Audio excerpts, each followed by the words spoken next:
பாலும் தெளிதேனும் பாகும் பருப்பும் இவை நாளும் கலந்துனக்கு நான் தருவேன் கோலம் செய்துங்க கரிமுகத்து தூமணியே நீ எனக்கு சங்கத்தமிழ் மூன்றும் தா.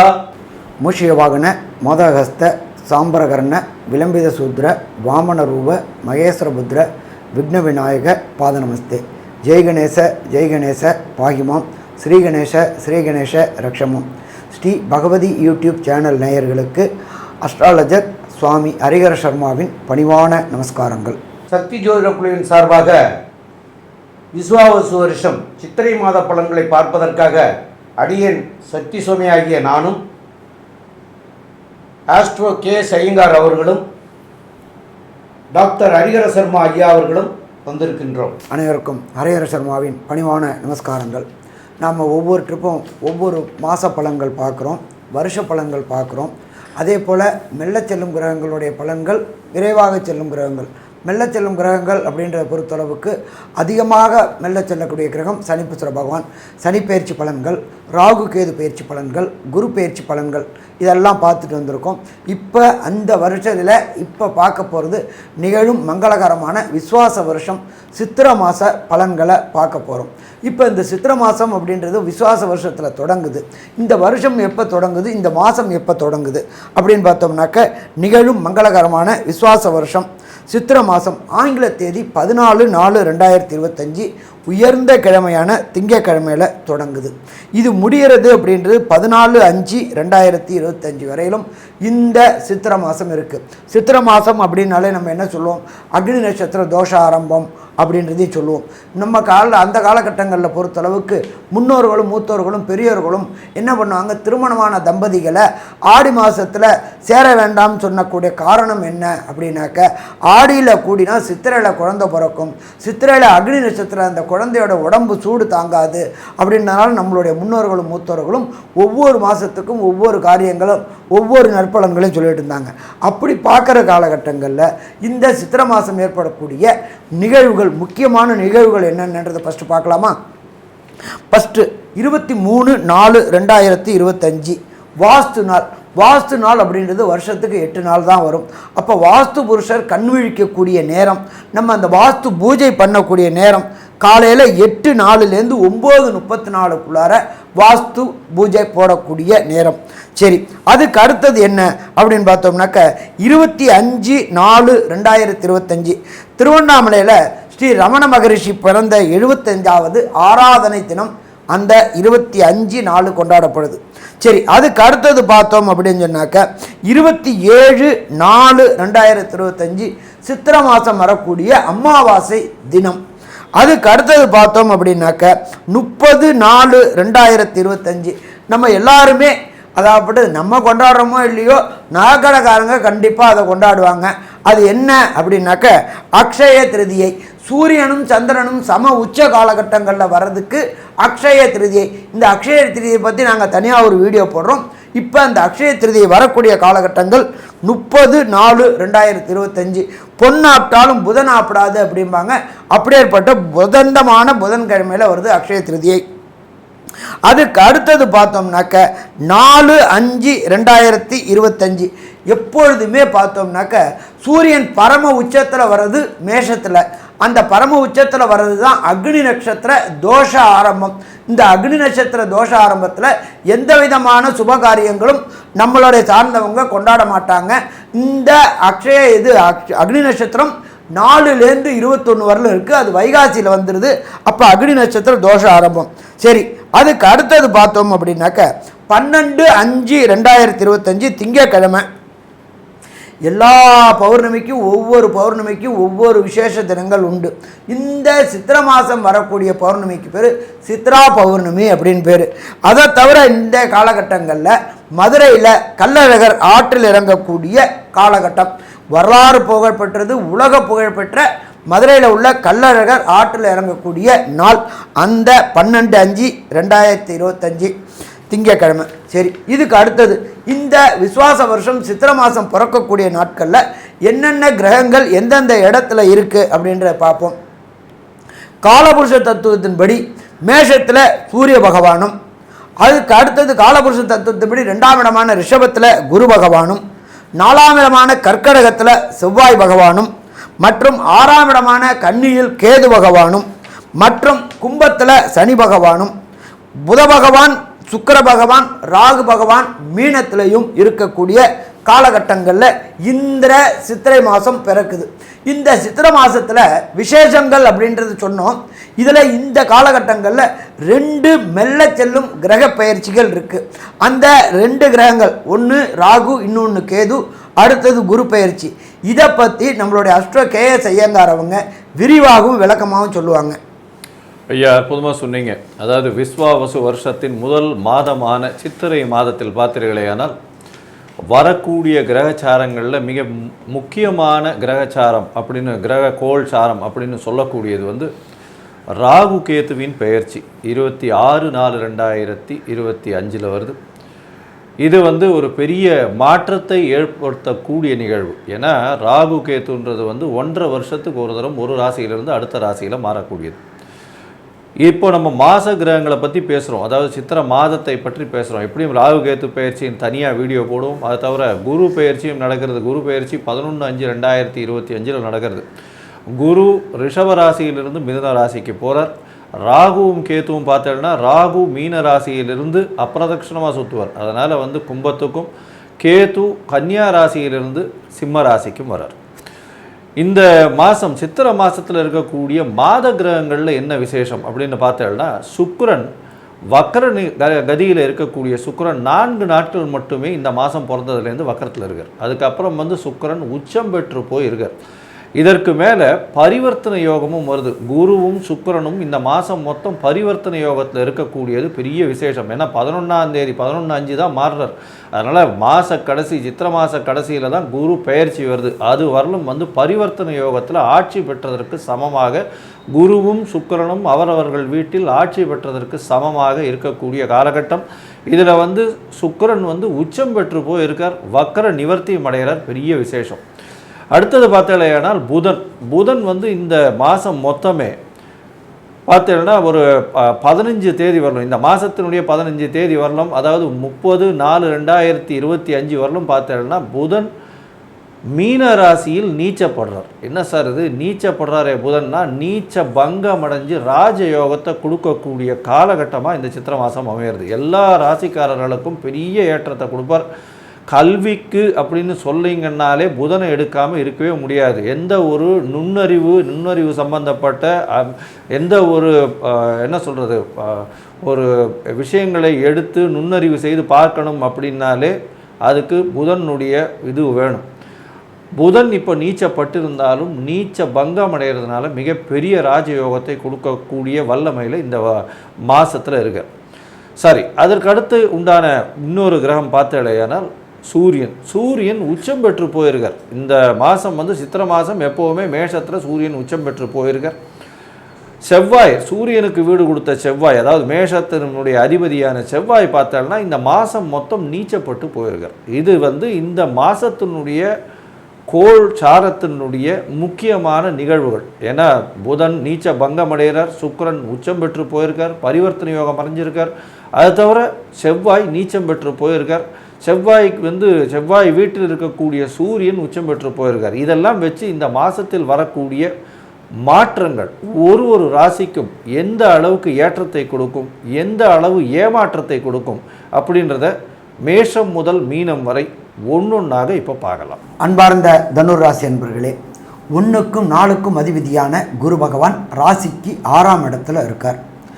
6ஆம் இடத்திற்கு உண்டான அதிபதியான சுக்கிர பகவான் குருவின் மற்றொரு வீடான மீனத்தில் உச்சம் பெற்று இருக்கிறார். அது மட்டும் இல்லாமல் அங்கே புத பகவான் நீச்சம் பெற்று நீசபங்க ராஜயோகம் பெற்றிருக்கார். அப்போ தனுர் ராசிக்காரங்களுக்கு பொறுத்தளவுக்கு இந்த விஸ்வாச வருஷம் சித்திரை மாதம் ஆனந்தமான மாதம், அற்புதமான மாதம்னு சொல்லலாம்.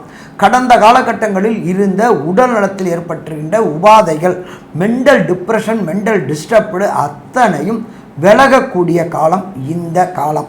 நீண்ட நாட்களாக ஒரு காணியாவது இடம் வாங்கணும்னு நினச்சிக்கிட்டு இருந்த இந்த தனுர் ராசி என்பவர்களுக்கு வரக்கூடிய சித்திரை மாதத்தில் வரக்கூடிய வாஸ்து நாளில் கட்டடங்களுக்கு பூமி பூஜை போட்டு வீடு கட்டக்கூடிய யோகத்தை இந்த சித்திரை மாதம் தனுர் ராசி என்பவர்களுக்கு கொடுக்கக்கூடிய காலகட்டங்கள். அதே போன்று லோயர் எஜுகேஷன் என்று சொல்லக்கூடிய இடைநிலை கல்வி படிக்கக்கூடிய மாணவர்களுக்கு இந்த சித்திரை மாதம் ஏற்றமான மாதம். கடந்த காலகட்டங்களில் ஏற்பட்டிருக்கின்ற அவமானங்களும் அசிங்கங்களும், டீச்சர் நம்மளை கூப்பிட்டு அசிங்கப்படுத்தக்கூடிய காலகட்டங்கள் அத்தனையும் மறையக்கூடிய மாதம். நீண்ட நாட்களாக உத்தியோகத்துக்கு ட்ரை பண்ணக்கூடியவங்க, அரசு தொடர்புடைய உத்தியோகத்துக்கு ட்ரை பண்ணக்கூடியவங்களுக்கு அரசு தொடர்புடைய உத்தியோகங்கள் கிடைக்கக்கூடிய இந்த சித்திரை மாதம் என்று சொல்லலாம். இதை தவிர நீண்ட நாட்களாக குலதெய்வ வழிபாடு செல்ல முடியவில்லை என்று எண்ணிக்கொண்டிருந்த தனுர் ராசி என்பவர்களுக்கு குலதெய்வ வழிபாடு செய்யக்கூடிய காலகட்டங்கள் இந்த காலகட்டங்கள். நீண்ட நாட்களாக திருமணம் தடையும் தாமதமும் ஏற்பட்டிருக்கின்ற இந்த தனுர் ராசி என்பவர்களுக்கு உங்களுக்கு 7க்கும் 10க்கும் அதிபதியான புத பகவான் நீச்ச பங்கம் ஏற்பட்டிருந்தால் திருமண தடைகளும் தாமதங்களும் விலகி வீட்டில் கெட்டிமேளம் ஒலிக்கக்கூடிய காலகட்டங்கள். தொழிலில் கடந்த காலகட்டங்களில் ஏற்பட்டிருந்த முடக்கமும் சுணக்கமும் விலகக்கூடிய காலகட்டம். 10ஆம் அதிபதியான புத பகவான் உங்களுக்கு 4ஆம் இடத்தில் நீச்சமடைந்து அவரே நீசபங்க ராஜயோகம் பெற்று உங்களுடைய தொழில் ஸ்தானத்தை பார்க்கக்கூடிய காலகட்டங்கள். அதே போன்று உங்களுடைய 9க்கு உண்டான சூரிய பகவான் 5 ஒரு திரிகோணாதிபதி இன்னொரு திரிகோணத்தில் ஏற்பட்டிருக்கின்றால் ஒரு திரிகோணங்கள் வலுப்பெறக்கூடிய காலகட்டங்கள். நீண்ட நாட்களாக குலதெய்வ வழிபாடு செய்ய வேண்டும் என்று நினைத்து கொண்டிருந்த தனுர் ராசி என்பவர்களுக்கு குலதெய்வ வழிபாடு செய்யக்கூடிய ஏற்றமான காலகட்டங்கள். அரசு தொடர்புடைய கடந்த காலகட்டங்களில் இருந்த பிரச்சனைகள் விலகக்கூடிய, அரசு கூட இருந்த வம்பு வழக்குகள் விலகக்கூடிய காலகட்டம் இந்த சித்திரை மாதம். இதை தவிர அரசியல்வாதிகளுக்கு இந்த காலகட்டம் மிக மிக ஏற்றமான காலகட்டம்னு சொல்லலாமா. 9க்கு உடையவர் 5இல் ஏறி இருக்கிறாரு. கண்டிப்பாக உங்களுடைய தலைவருடைய கடைக்கண் பார்வை பெற்று நீங்கள் நன்ற பதவி உயர்வு கிடைக்கக்கூடிய காலகட்டம் மற்றும் பணவரவு கிடைக்கக்கூடிய காலகட்டமும் இந்த தனுர் ராசி என்பவர்களுக்கு. மொத்தத்தில் பார்த்தோம் என்றால் தனுர் ராசி என்பவர்களுக்கு இந்த சித்திரை மாதம் ஏற்றமான மாதம்னு சொல்லலாம். ஆனாலும் நம்ம எப்பொழுதுமே மாத பலன்கள் சொல்லக்கூடியது விரைவாக செல்லக்கூடிய சூரிய பகவான் மற்றும் சுக்கிர பகவான் மற்றும் புத பகவான் மற்றும் அங்காரா பகவானை வைத்துக்கொண்டு பலன் சொல்கிறோம். உங்களுக்கு ராசிக்கு 8ஆம் இடத்தில் உங்களுடைய 5க்கும் 12க்கும் உடைய செவ்வாய் பகவான் நீச்சமடைந்த நாள் என்ன பலன்கள் என்றும், உங்களுடைய 7க்கும் 10க்கும் உடைய புத பகவான் நீச வங்கம் அடைஞ்சதினால் என்ன நற்பலன்கள் என்ன கெடுபலன்கள் ஏற்படும் என்பதை பற்றியும் நம்மளுடைய ஆஸ்ட்ரோ KS ஐயங்கார் அவங்க விரிவாகவும் விளக்கமாகவும் சொல்லுவாங்க. ஐயா, அற்புதமாக சொன்னீங்க. அதாவது தனுசு ராசிக்காரர்களுக்கு ராசிநாதன் இவ்வளவு நாளாக, அதாவது குரு வக்கரகதியில் இருந்தார். இப்போ ராசிநாதன் 6ஆம் இடத்துல இருக்கிறதுனால இந்த மாத கடைசியில் தான் அவர் மாற்றத்தை கொடுக்க போகிறார், அதாவது மாற்றம் ஆக போகிறார். தனுசு ராசிக்காரர்களுக்கு பார்த்தோன்னா 6ஆம் இடத்துலேருந்து 7ஆம் இடம் போகிறார். இந்த மாதம் மொத்தமே கிட்டத்தட்ட அவர் இருக்க போகிறார். இந்த மாதத்தில் பார்த்தேனால் உங்களுடைய ராசிநாதன் 6ஆம் இடத்துல இருக்கிறதுனால சற்று உடல் நலத்தில் சற்று ஜாகிரதையாக இருக்கிறது ரொம்பவும் நல்லது. அது தவிர பார்த்தேனால் 3ஆம் இடம் வலுப்புறது, முயற்சி ஸ்தானங்கள் ரொம்ப நல்லபடியாக இருக்கும். ராகுவும் சேர்ந்து இருக்கிறதுனால உங்களுடைய எண்ணங்கள் அனைத்தும் நிறைவேறும். புதிய புதிய மாற்றங்களும் ஏற்றங்களும் உங்களுக்கு யோசனை தோணிக்கொண்டே இருக்கும். புதுசாக முயற்சிகள் எடுத்து பண்ணக்கூடிய வாய்ப்புகள் உண்டு. அதில் சில தடங்கள் வந்தாலும் வெற்றி நிச்சயமாக கிடைக்கக்கூடிய காலகட்டமாக இருக்கும். புதிய வீடு மனை வாங்கக்கூடிய பாக்கியம் இருக்கும். ஏன்னா சுக்கிரன் உச்சம் பெற்று போய் பரிவர்த்தனை யோகம் இருக்கிறதுனால புதுசாக வீடு வாங்கணும், அதுக்குன்னு கடன் வாங்கக்கூடிய வாய்ப்பு உண்டு. தாயின் சொத்துக்கள் சேரக்கூடிய காலகட்டமாக அமையப்போகுது. தந்தையின் சொத்துக்கள் மூலியமாக நல்ல ஒரு ஏற்றம் இருக்கும். குழந்தைகள் மூலியமாக நல்ல ஒரு பெருமை கிடைக்கக்கூடிய காலகட்டம். 5ஆம் இடத்தில் இருக்கக்கூடிய சூரியன் உச்சம் பெற்று போயிருக்கிறதுனால குழந்தைகள் மூலியமாக நல்ல ஒரு பெருமை கிடைக்கக்கூடிய காலகட்டமாக இந்த மாதம் அமைய போகிறது. இந்த மாதத்தில் பார்த்தேனால் ராசிக்கு 5, 12ஆம் அதிபதி நீச்சம் பெற்று இருந்தாலும் 9ஆம் அதிபதி 5ஆம் இடத்துல போய் இருக்கிறதுனால தந்தையின் மூலியமாக குழந்தைக்கு மிகப்பெரிய பெருமையும், குழந்தையின் மூலியமாக தந்தைக்கு ஒரு பெருமையும் அடையக்கூடிய வாய்ப்புகள் நிச்சயமாக உண்டு. உங்களுடைய ராசிக்கு பார்த்தேன்னா 8ஆம் இடம் அப்படின்னு சொல்லக்கூடிய இடத்துல குழந்தை ஸ்தான அதிபதியான செவ்வாய் மறைந்து இருக்கிறதுனால கண்டிப்பாக மறைந்து புகழ் பெறக்கூடிய வாய்ப்புகள் நிச்சயமாக உண்டு. தொழிலில் பெரிய ஏற்றம் இருக்கும், தொழிலில் பெரிய மாற்றங்கள் இருக்கும். தந்தையின் உடல்நிலையில் சற்று பின்னடைவு இருக்கக்கூடிய காலகட்டமாக அமைய போகிறது. இந்த மாதத்தில் உங்களுடைய ராசிக்கு 7 பத்தின் அதிபதினு சொல்லக்கூடிய புதன் நீச்ச பங்கம் அடைகிறார். இதன் மூலியமாக பார்த்தோம்னா தொழிலில் பெரிய ஏற்றங்கள் இருக்கக்கூடிய காலகட்டம். ஷேர் மார்க்கெட்டில் பெரிய ஏற்றம். அதுவும் வந்து தங்கம் வியாபாரம் செய்கிறவங்க, தங்க நகாசு வேலை செய்யக்கூடிய பொற்கொள்ளர்கள், அது தவிர வந்து ஜுவல்லரி வச்சுருக்கிறவங்க, கோல்டு பாண்டு வியாபாரம் பண்ணுறவங்க, அது தவிர கோல்டு ஸ்மித்து, கேஷ் கவுண்டரில் இருக்கிற பேங்க்கில் இருக்கக்கூடியவர்கள், அதாவது பணம் இதை கையாளுபவர்கள், வட்டிக்கு பணம் கொடுக்குறவங்க, இவங்களுக்கெல்லாம் வந்து பெரிய யோகமான காலமாக இந்த மாதம் அமைய போகிறது. இந்த மாதத்தில் பார்த்தலையானால் உங்களுடைய ராசிக்கு எல்லா விதமான முயற்சிகளும் வெற்றி பெறும் அப்படின்னு சொன்னோம். இருந்தாலும் சில நாட்கள் இந்த முயற்சிகளை தள்ளி வைப்பது நல்லது. அந்த சில நாட்கள் அப்படின்னு சொல்லக்கூடியது சந்திராஷ்டம நாட்கள். இந்த சந்திராஷ்டம நாட்கள் அப்படின்னு சொல்லக்கூடியது உங்களுடைய ராசிக்கு 8ஆம் இடத்தில் சந்திர பகவான் மறைந்திருக்கக்கூடிய காலகட்டம். சந்திரனை வந்து மதிக்காரகன்னு சொல்கிறோம். அதனால் மதி மயங்கி போய் இருக்கக்கூடிய காலகட்டமாக அமைஞ்சிடும். அதனால் மதி மயங்கக்கூடும், தவறான முடிவுகளும் எடுக்கக்கூடிய காலகட்டம். அதனால் இந்த காலகட்டத்தை வந்து சந்திராஷ்டம நாட்கள்னு சொல்கிறோம். இது என்னைக்கு வருது? இந்த மாதத்தில் வந்து இந்த தனுசு ராசிக்காரர்களுக்கு தசாபுக்தி அந்தரம் சூக்ஷ்மம்லாம் அந்த அளவு ஏற்றத்தில் இல்லைன்னா என்ன மாதிரியான ஒரு எளிய பரிகாரங்கள் மூலியமாக இப்பொழுது இருக்கக்கூடிய கோச்சாரத்தின் விளைவுகளை ஏற்றுக்கொள்ளலாம் அப்படின்றத பற்றி நம்ம ஐயா கிட்ட கேட்போம். ஐயா அற்புதமாக சொன்னாங்க. இப்போ ஐயா சொன்னது மாதிரியா தசாநாதன், புத்திநாதன், அந்தரநாதன், சூட்சமநாதன் சரியில்லைனாலும் இந்த மாதத்தில் உள்ள கோச்சார நிலைகளும் சரியில்லை அப்படிங்கிற போதும் இதெல்லாம் இப்போ நாங்கள் சொல்கிறத செஞ்சுட்டு வந்தீங்கன்னா அதனால் வரக்கூடிய தீய பலன்கள் விலகி நற்பலன்களாக அமையக்கூடிய வாய்ப்புகள் உண்டு. அதாவது உங்களுடைய ராசிநாதன் அப்படின்னு சொல்லக்கூடியவர் குரு பகவான். அந்த குரு பகவான் வந்து உங்களுடைய ராசிக்கு 6ஆம் இடத்துல போய் இருக்கார். ரோகம் ருணம் சத்துருஸ்தானம் என்ற ஸ்தானத்தில் போய் அமர்ந்திருக்கார். அதனால வியாழக்கிழமை அன்னைக்கு போய் தட்சிணாமூர்த்தியை வழிபடுறது நல்லது. அந்த தட்சிணாமூர்த்தியை வழிபடுறதோட கொண்டக்கடலைகள் இல்லை வெள்ளை கொண்டக்கடலை மாலைகள் மாலையாக 108 மணி கோர்த்து கொடுக்கலாம். இல்லைன்னா அதை சுண்டலாக இது பண்ணிவிட்டு நிவேத்தியம் பண்ணிவிட்டு கோயிலுக்கு வர்றவங்களுக்கு 10 பேருக்கு தானமாக கொடுக்கலாம். அதுபோல் அந்த கொண்டக்கடலையவே வந்து ஏழை எளியவர்களுக்கு பச்சையாக, அதாவது ஒன்றும் பண்ணாமையே அதை தானமாகவும் கொடுக்கலாம். இதெல்லாம் பண்ணினீங்கன்னா உங்களுக்கு வரக்கூடிய எதனால் இருக்கக்கூடிய தீமையாக இருந்தாலும் அது விலகிடும். அது விலகிட்டு அந்த கஷ்டங்கள் இல்லாமல் நன்மையை தரக்கூடிய வாய்ப்புகள் கிடச்சிரும். அதை இந்த மாதத்தில் பண்ணிக்கிறங்க. அது போக இது வந்து சித்திரை மாதங்கிற போது அக்னி நட்சத்திரத்தொடுப்பு வருது. சித்திரை மாதம்னாலே பொதுவாக வெயில் காலம். இந்த சித்திரை வைகாசி இந்த 2 மாத காலங்கள்லேயும் நீர்மோர் கொடுக்கலாம், பானக்கம் கொடுக்கலாம். இதெல்லாம் செய்தீங்கன்னா இந்த தர்மங்கள்லாம் வந்து உங்களுக்கு வந்து புண்ணியத்தை தேடித்தரும். அதனால் வந்து வரக்கூடிய தீமைகள்லாம் விலகிடும். இதெல்லாம் நீங்கள் பண்ணலாம். இந்த சித்திரை வைகாசியில் 2 மாதத்துக்கு இந்த பானகம் அப்படின்னு சொல்லக்கூடியதும் நீர்மோர் கலந்து கொடுக்கறது இதெல்லாம் வந்து டெய்லி பண்ண முடிஞ்சால் டெய்லி பண்ணலாம். டெய்லி பண்ண முடியாது எங்களால் அப்படின்னு சொல்கிறவங்க வியாழக்கிழமையாவது பண்ணி கொடுங்க. அதுமாரிலாம் பண்ணினீங்கன்னா உங்களுக்கு நன்மையாக இருக்கும். மேலும் வந்து இந்த மாதத்தில் வந்து சந்திராஷ்டம தினங்கள் அப்படின்னு சொல்லக்கூடிய நாட்கள் அப்படின்னு பார்த்திங்கன்னா 3/5/2025 சனிக்கிழமை, 4/5/2025 ஞாயிற்றுக்கிழமை, 5/5/2025 திங்கட்கிழமை இரவு 6:58 வரைக்கும் இருக்கிறது. இந்த நாட்களை வந்து புதிய முயற்சிகள் எதுவும் செய்ய வேண்டாம். அதே போல் பிரயாணங்களும் செய்ய வேண்டாம். இது ஐயா சொன்னது மாதிரியா இந்த சந்திரன் 8ஆம் இடத்துல சஞ்சரிக்கிற போது மன கிளேசங்கள் கொடுக்கும், புத்தி நிலை தடுமாற்றங்கள் கொடுக்கும். இந்த மாதிரியெல்லாம் இருக்கிற போது நீங்கள் எடுக்கக்கூடிய முடிவுகளும் தடுமாற்ற நிலையை தரும். அந்த தடுமாற்ற நிலையை தரும்போது கெடுபலன்கள் வந்துடும். அந்த கெடுபலன்கள் வந்து சில பேருக்கு உடனே வந்துடும், சில பேருக்கு ஒரு 6 மாதமோ 1 வருஷமோ கழித்து அதனுடைய தீமைகள் வந்து அடையும். அப்போ அதெல்லாம் வராமல் இருக்கணுங்கிறதுக்காகத்தான் இந்த நாட்களை வந்து நம்ம தவிர்க்கணும் அப்படின்னு சொல்கிறோம். அதுபோல் இந்த நாட்களை வந்து தவிர்க்கிறது மிக மிக அவசியமானது. தவிர்த்துக்கிறங்க. மேலும் உள்ள விவரங்களை நம்முடைய ஆஸ்ட்ரோ கே ஐயங்கார் அவங்க சொல்லுவாங்க. ஐயா, தனுசு ராசியை பொறுத்தவரையில் உடல் நலத்தில் சற்று கவனம் தேவை.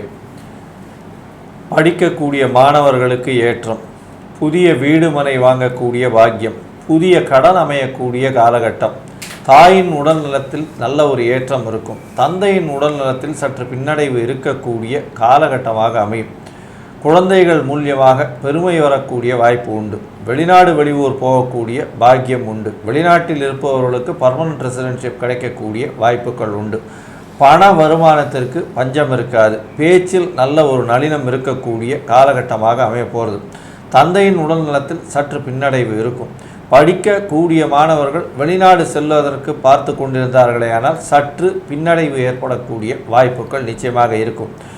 இந்த விஸ்வாவசு வருஷம் சித்திரை மாதம் நல்ல ஒரு ஏற்றமான காலமாக இருந்தாலும் உடல் நலத்தில் சற்று கவனமாக இருப்பது மிகவும் நல்லது அப்படின்னு சக்தி ஜோதிட குழு சொல்லுது. நன்றி, நமஸ்காரம்.